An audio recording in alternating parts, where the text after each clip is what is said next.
In the history of physics, the story of Edward Bouchet is one that stands out. Edward Bouchet's life was fascinating. Throughout it, he shattered racial barriers and showed off courage and determination we still admire today. Bouchet was born on September 15th of 1852.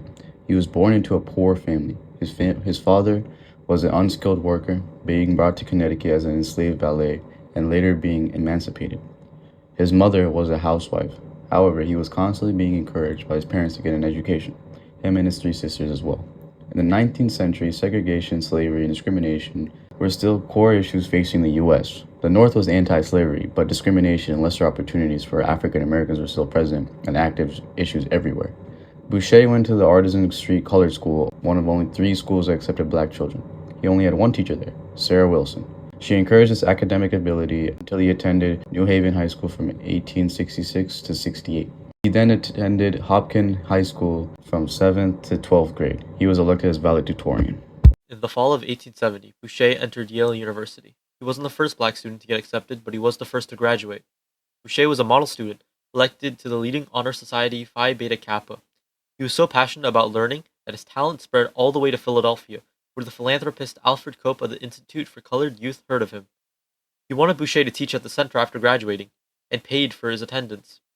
In 1874, Bouchet graduated from Yale. He was ranked 6th in his class of 124 students. Clearly already on the path to greatness, Bouchet began his doctorate in physics at Yale.